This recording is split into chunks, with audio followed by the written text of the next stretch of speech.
Hi everyone, it's Amanda, and we're continuing the BFG. It's been a while, I know, I'm very sorry, but let's get to it.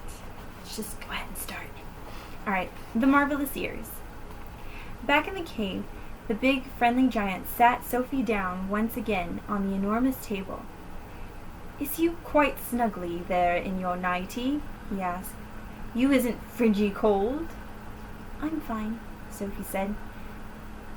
I cannot help thinking, said the BFG, about your poor mother and father.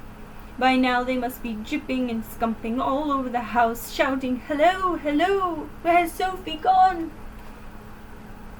I don't have a mother and father, Sophie said.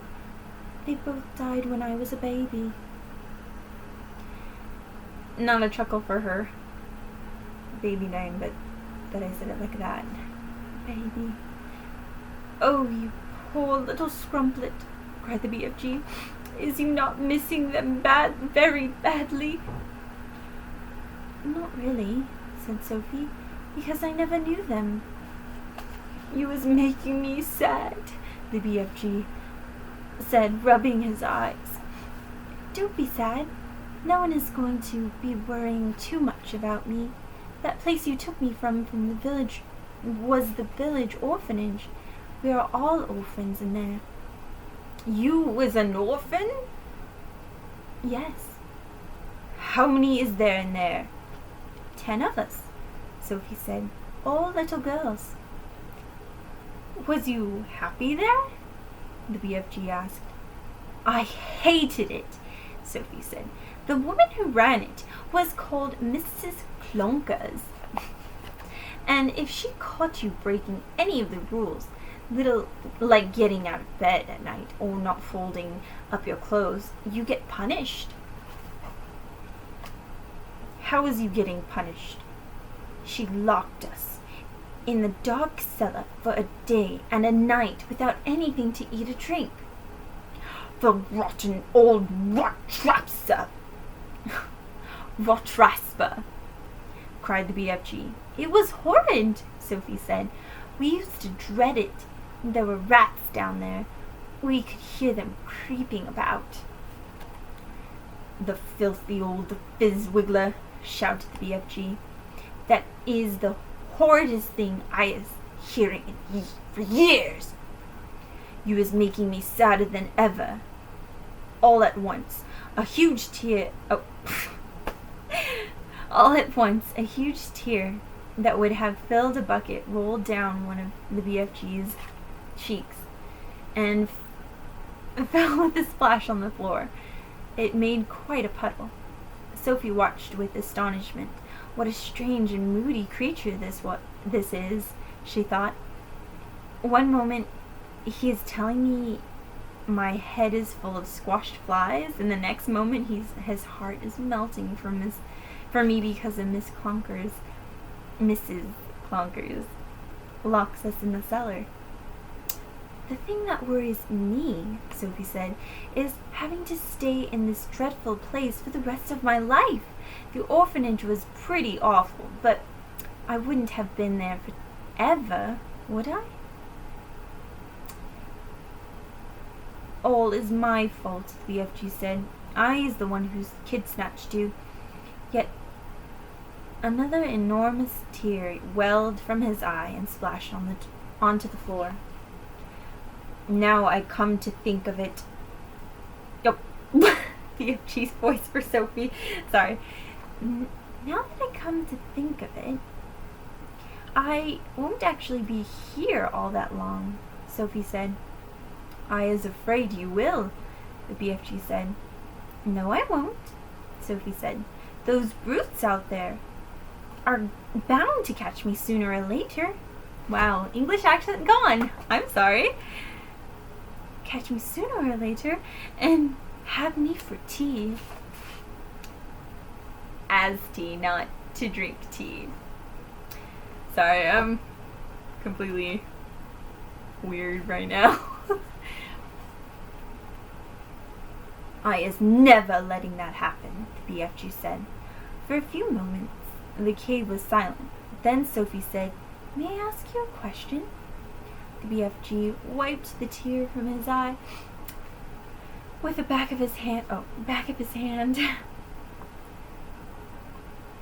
and gave Sophie a long, thoughtful stare. "Shoot away," he said. "Would you please tell me what you were doing in our village last night? Oh, why were you poking that long trumpet thing into the Gucci children's bedroom and then blowing through it?" "Aha!" cried the BFG, sitting up suddenly in his chair. "Now we is getting nosier than a Parker." "And the suitcase you were carrying?" Sophie said. "What on earth was that about?"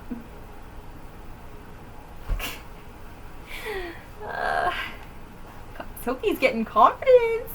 Should be speaking up. Anyways. And I lost my space. Rest of my life. The BFG stared suspiciously at the small girl sitting cross-legged on the table. Cross-legged.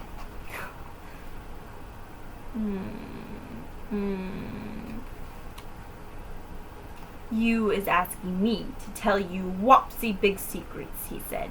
"Secrets that nobody is ever hearing before." "I won't tell a soul," Sophie said. "I swear it. How could I, anyway? I'm stuck here for the rest of my life." "You could be telling the other giants." "No, I couldn't. You told me they would eat me up the moment they saw me."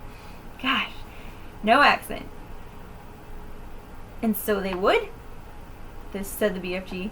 "You is a human being, and human beings is like straw bunkles and cream to those giants." Straw bunkles and cream to those giants. Gosh.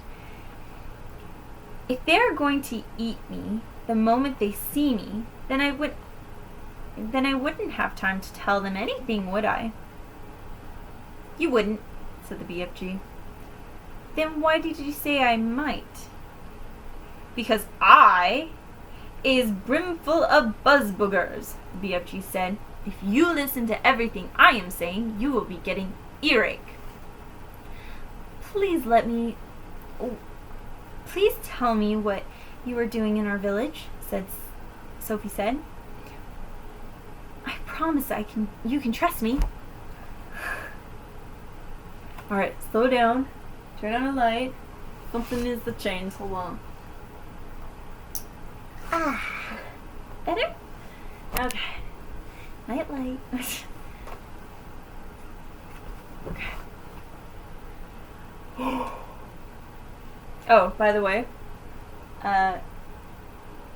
don't know if I named you yet, but Koala, Kyo-chan, Baymax, Hippo, he's a rhino, and Peter Panda.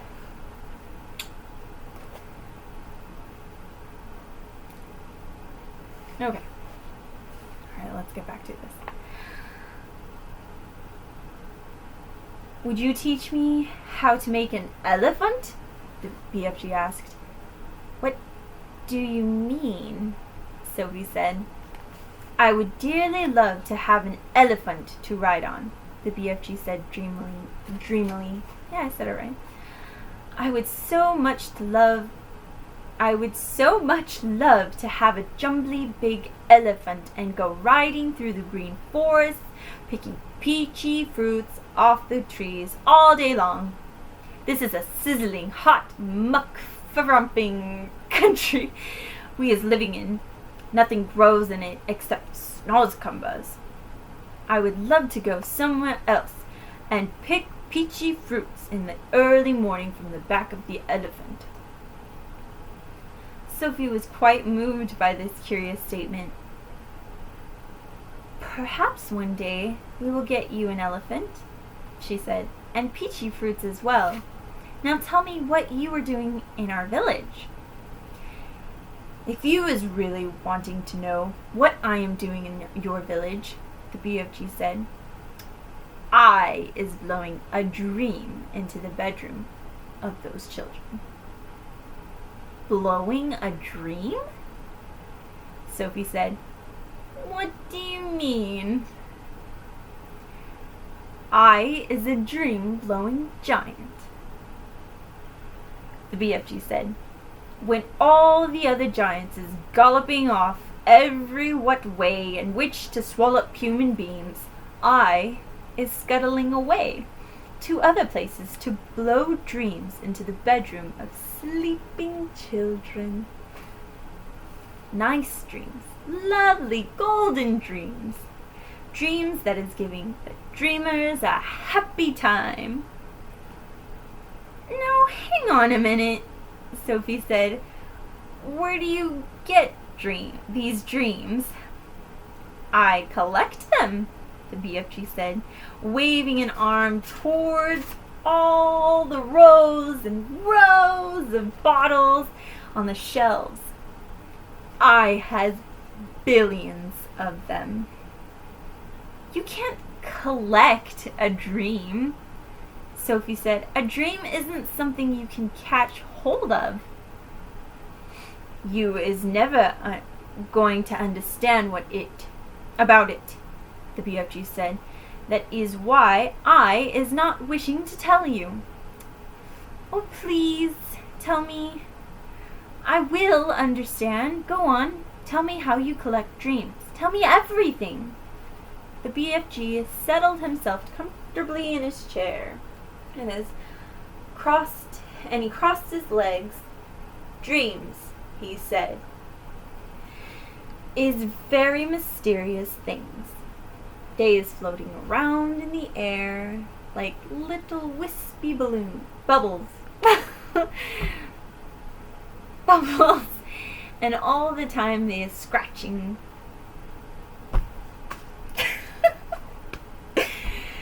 They is searching for sleeping people. Sleeping people, searching." "Can you see them?" Sophie asked. "Never at first." "Then how do you catch them if you can't see them?" Sophie asked. "Aha!" said the BFG. "Now we is getting on the dark and dusky secrets. I won't tell a soul." "I's trusting you," the BFG said. He closed his eyes and sat quite still for a moment, while Sophie waited. "A dream," he said, "as it goes whiffling through the night air, is making a tiny little buzzing humming noise. But this little buzzy hum is so silvery soft, it is impossible for a human being to be hearing it." "Can you hear it?" Sophie asked. The BFG pointed up at his enormous truck-wheeled ears, which he now began to move in and out. He performed this exercise proudly.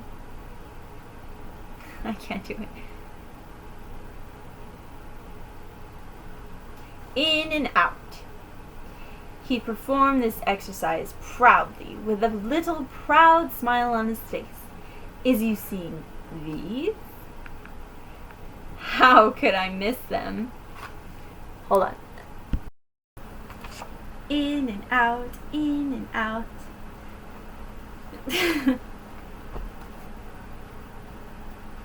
They maybe is looking a bit... I don't want to mess this up. So, preposterous to you, the BFG said. "But you must believe me when I say they is very extra usual ears indeed. They is not to be coughed at." "I'm quite sure they're not," Sophie said. "They is allowing me to hear absolute everything, single twiddly little thing."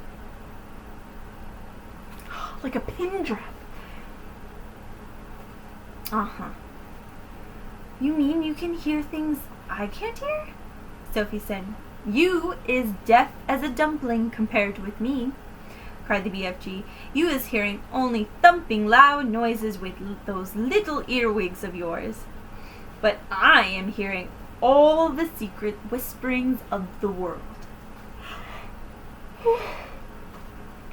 Such as what? Sophie asked.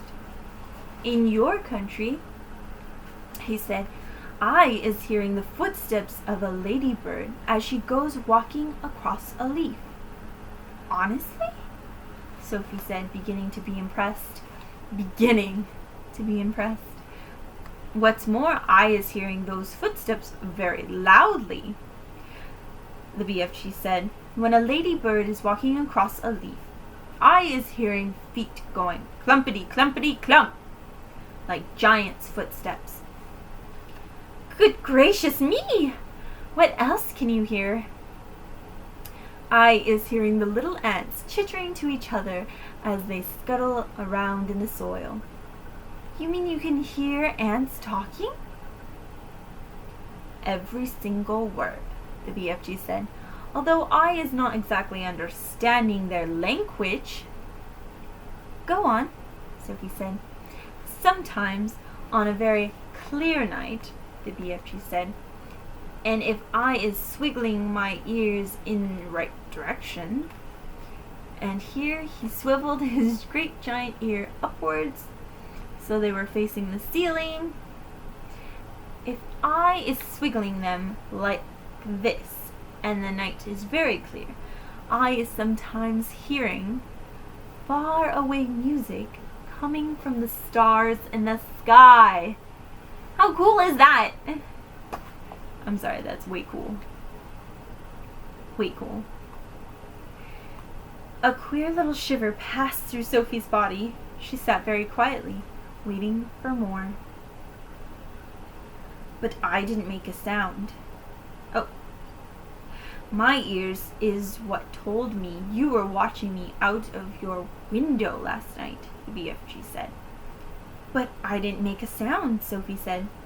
I was hearing your heartbeat beating across the road, the BFG said, loud as a drum. Jumanji. Boom, da da da boom, da da da boom, da da da. Go on, Sophie said. Please. I can hear plants and trees. Do they talk? Sophie asked. They's not exactly talking, but they is making noises. For instance, if I come along and I is picking a lovely flower, if I is twisting the stem of the flower till it breaks, then the plant is screaming. I can hear it screaming, screaming very clear. You don't mean it, Sophie cried. How awful! It is screaming just like you would be screaming if someone is twisting your arm off. Flowers. Don't pick any more flowers. Is that true? Sophie asked. You think I is swizz-figgling you? It is rather hard to believe. Then I is stopping right here, said the BFG sharply. I is not wishing to be called a fibster. Oh no, I'm not calling you anything. I believe you. I do, really. Please go on. The BFG gave her a long, hard stare.